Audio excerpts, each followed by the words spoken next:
2014 में जब प्रधानमंत्री पहली बार लेकर आए थे वो बेहद खास थे। और आप देखिए कि किस तरीके से ये जो पहला बिल है, इसको पहले समझने की जरूरत है। हम अक्सर ये लगातार ये बात कर रहे हैं कि ये जो 4 बिल आएंगे, देखिए सबसे पहले आपको बता दें, द कॉन्स्टिट्यूशन जो 130th अमेंडमेंट है, ये बिल वही बिल है एंटी करप्शन बिल जिसका हम जिक्र अब करने वाले हैं। फिर है the government of union territories, यही बिल को यूनियन टेरिटरी में लागू करना है। और फिर the government of Jammu Kashmir reorganisation amendment bill 2025, ये भी जम्मू कश्मीर में लागू करने के लिए। अब ये है क्या, इसमें कोई भी मंत्री जो अपने पद पर रहते हुए किसी प्रचलित कानून के तहत ऐसे अपराध में के आरोप में गिरफ्तार होता है या लगातार 30 दिन तक हिरासत में रहता है और जिसका अपराध कम से कम 5 साल का हो या उससे अधिक सजा हो, तो उसे पद से हटा दिया जाएगा। ये हटाना उपराज्यपाल, अगर यूनियन टेरिटरी की बात हो, या मुख्यमंत्री की सलाह पर किया जाएगा। ये सलाह हिरासत की जैसे बात करें कि 31वें दिन तक की जानी चाहिए, क्योंकि ऑटोमेटिकली आप 31वें दिन हट जाएंगे। अब ये समझने की जरूरत है कि ये जो अधिनियम, ये कल पूरा जिक्र होगा, ये क्यों किया गया। आपने कुछ दिन पहले जिक्र देखा होगा कि कैसे जो केजरीवाल जी का जिक्र कर लें, सिसोदिया जी का जिक्र कर ले, सतीश जैन का जिक्र कर ले, अगर उनके ऊपर कोई ऐसे आरोप थे जो 5 साल से ज्यादा के थे या वो 30 दिन से ज्यादा न्यायिक हिरासत में थे, तो फिर इस पे ऐसे फैसले लिए जा सकते हैं। इसके साथ साथ किसी मंत्री का अपराध ऐसा है जिसकी सजा, जैसे मैंने कहा, 5 साल की हो, 30 दिन तक वो अंदर हो, तो उनका हटना या पद छोड़ना तय होगा। 31वें दिन वो स्वतः हट जाएंगे, उन्हें हटा हुआ मान लिया जाएगा।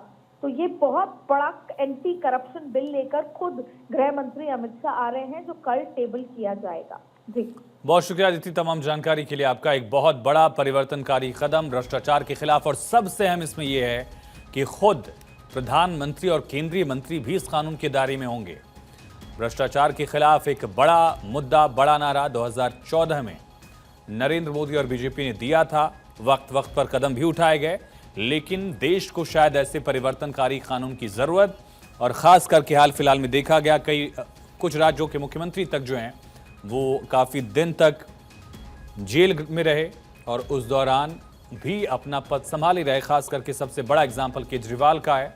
लेकिन अब इस तरह का ऑप्शन नहीं होगा, और जो भी मंत्री, केंद्रीय मंत्री, मुख्यमंत्री केंद्र शासित प्रदेश का अगर इस तरह से गिरफ्तार किया जाता है तो उसके लिए इसमें प्रावधान अलग अलग किए गए हैं।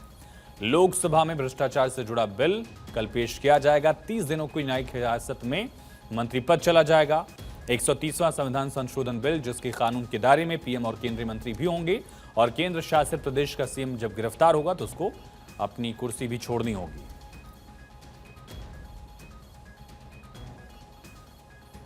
उस कानून के दायरे में पीएम और केंद्रीय मंत्री भी होंगे। केंद्र शासित प्रदेश के सीएम को गिरफ्तारी के बाद हटना होगा। कल लोकसभा में भ्रष्टाचार से जुड़ा बिल पेश किया जाएगा। 30 दिन की हिरासत में, न्यायिक हिरासत में मंत्री पद जाएगा। 130वां संविधान संशोधन बिल पेश होगा।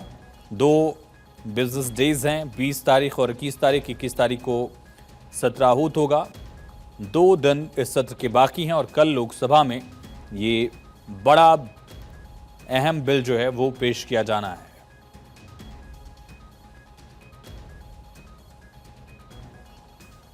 तो लोकसभा में भ्रष्टाचार से जुड़ा बिल गृह मंत्री अमित शाह की तरफ से पेश किया जाएगा। 30 दिन की न्यायिक हिरासत में मंत्री पद जाएगा। 130वां संविधान संशोधन बिल पेश होगा। कानून के दायरे में पीएम और केंद्रीय मंत्री भी होंगे। केंद्र शासित प्रदेशों के सीएम जब गिरफ्तार होंगे तो उनकी कुर्सी भी चली जाएगी। साथ के साथ ये भी इसमें प्रावधान किया गया है। केंद्र शासित प्रदेश के सीएम को इसके बाद हटना होगा। केंद्र शासित प्रदेश के मंत्रियों को भी हटना होगा। 130वां संविधान संशोधन बिल।